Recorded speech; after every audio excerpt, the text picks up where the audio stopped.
I go back to a famous quote by Loretta Lynn, which says, in order to have success, you have to be first, best, or different. And I've always challenged myself to live by that quote.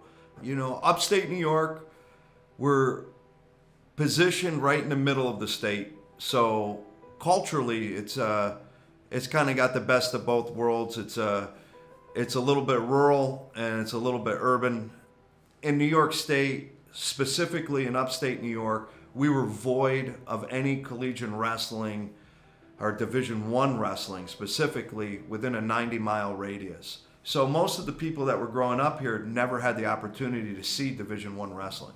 And my mentality was to import it. And once I imported it, people would watch it and want to be it. And that came to fruition. So my introduction to Frank was very unique because it was a series of phone calls that I did not return. And he just kept calling me about this event he was starting that he was going to put on in New York when I was a head coach down in UTC, University of Tennessee, Chattanooga. And he gets these ideas and they're well thought, and it's something that he can do and put together, and then he can kind of formulate a plan that just works. And so his promotions for the NCAA on the Division I level and the international stuff that he's done and the club things that he's done has just been tremendous for not only, you know, his local area, but really internationally. Well, my first chance that I got a chance to meet Frank Popolizio was when his brother Pat signed with Oklahoma State, came to Oklahoma State, and wrestled for us his entire career here. And in that course of Pat's career here, I got to meet Frank several times. Very motivating guy, loved wrestling, always wanted to be more involved in wrestling than what he was doing at the time. And through some of those conversations, he took off. You know, he really just took off and started doing his thing and really making a difference for a lot of young people in the sport of wrestling. And so with Frank, there's no question he's elevated the U.S. up and the Northeast up, put him in a position to be able to compete not only nationally but internationally.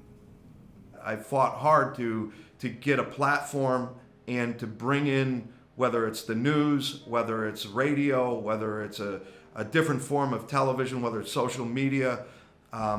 We work hard at getting as much exposure as possible. And we've created an international tournament here now in the United States, which is one of just a few of any level, of any age group. And we bring and import the best guys in the world to come here to the United States so that our American wrestlers at an early age get to experience the opportunity of wrestling greatness. And I started to understand there was tremendous value in having this international connection. And I built relationships all over the world. These relationships that I've been able to foster with guys like Jay Robinson, Terry Brands, John Smith, Kale and his crew with Casey Cunningham and Cody, and my brother Pat is tied into there. But these are the icons of either coaching or the sport, and they've allowed me inside and they've allowed me to do things with them that have helped, I think, others benefit. It's awesome to be recognized by your peers, right? And the people that are really the icons of the sport recognize the work that was done. It's been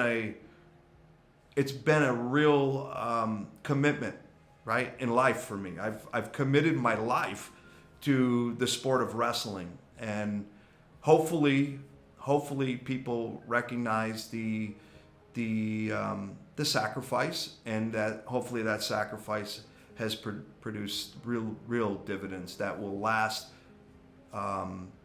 forever.